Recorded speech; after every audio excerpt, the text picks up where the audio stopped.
আসসালামু আলাইকুম সুপ্রিয় শিক্ষার্থীরা। তোমাদেরকে আজকে আমি তোমরা সপ্তম অধ্যায় রাসায়নিক বিক্রিয়া চ্যাপ্টারের ছোট্ট একটা বিষয় কেন্দ্রীয় পরমাণু জারণ সংখ্যা, এই বিষয়টা নিয়ে তোমরা একটু অনেক সময় কনফিউশনে থাকো। এই কনফিউশন দূর করার জন্য আজকে তোমাকে আমি দেখাবো কিভাবে কেন্দ্রীয় পরমাণু জারণ সংখ্যা নির্ণয় করতে হয়। চলো আমরা কেন্দ্রীয় পরমাণু জারণ সংখ্যা নির্ণয় করি। তো এখানে দেখো দুটা যৌগ দেওয়া আছে, একটা হচ্ছে পটাশিয়াম ডাইক্রোমেট, একটা হচ্ছে পটাশিয়াম পারম্যাঙ্গানেট।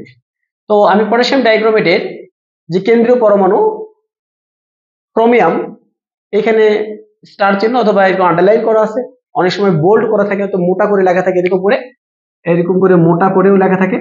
আমরা এইভাবে ওটাকে আমরা নির্দেশ করে থাকি। এখানে ম্যাঙ্গানিজটাও এরকম ভাবে বোল্ড করা থাকে, তো মোটা করা থাকে। তো আসো কিভাবে আমরা নির্ণয় করি। প্রথমে এই পটাশিয়াম ডাইক্রোমেটের আমরা ধরে নিব যে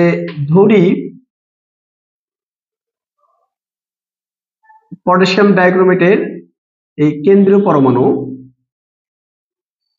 পটাশিয়াম ডাইক্রোমেটের কেন্দ্রীয় পরমাণু ক্রোমিয়ামের জারণ সংখ্যা সমান x, এটা আমি ধরে নিলাম। আর এইখানে পটাশিয়াম এবং অক্সিজেন, এই পরমাণু দুটার জারণ সংখ্যা দেখো, পটাশিয়ামের জারণ সংখ্যা +1 আর অক্সিজেনের জারণ সংখ্যা হচ্ছে -2। কিভাবে হলো এটা একটু দেখাই দিই। পটাশিয়ামের ইলেকট্রন বিন্যাস থেকে আমরা দেখতেছি 2881, অক্সিজেন হচ্ছে 26। অর্থাৎ পটাশিয়াম অষ্টক পূরণের জন্য তার সর্বশেষ শক্তি স্তর থেকে 1 ইলেকট্রন দান করবে।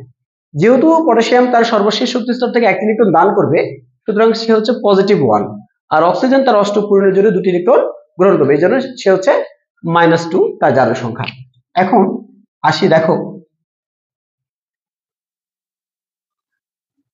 এখন এখানে পটাশিয়াম হচ্ছে +1 × 2, এখানে পটাশিয়াম আছে হচ্ছে 2টা, ওর জারণ সংখ্যা হচ্ছে +1। ক্রোমিয়াম ধরে নিয়েছিলাম x, ক্রোমিয়াম আছে হচ্ছে 2টা, এই যে 2 গুণ দিয়েছি, প্লাস অক্সিজেন আছে হচ্ছে -2 × 7, অর্থাৎ 7টা অক্সিজেন পরমাণু আছে ইকুয়াল 0। কোনো পরমাণুর জারণ সংখ্যা নির্ণয় করার ক্ষেত্রে এখানে যদি কোনো চার্জ না থাকে, অর্থাৎ টোটাল যোগের জারণ সংখ্যা হচ্ছে 0। আমরা আসলে হিসাব করি, এই +2 2x 7 × 14 -14 = 0। তাহলে এখানে 2x - 12, 2x = 12, x = 12/2, therefore 6। এখন আসো x ধরেছিলাম হচ্ছে ক্রোমিয়ামের জারণ সংখ্যা, x ধরেছিলাম, অর্থাৎ ক্রোমিয়ামের জারণ সংখ্যা এখানে আমরা লিখবো হচ্ছে +6। যখন আমাদের জারণ সংখ্যা আমরা করব তখন হয় প্লাস অথবা মাইনাস, এখানে আমরা উল্লেখ করে দেব। যেহেতু আমরা ক্রোমিয়ামের জারণ সংখ্যার কথা বলছি, ক্রোমিয়ামের জারণ সংখ্যা হচ্ছে +6, এটা আমরা উল্লেখ করে দেব। অর্থাৎ এই মৌলের কেন্দ্রীয় পরমাণুর জারণ সংখ্যা হচ্ছে +6।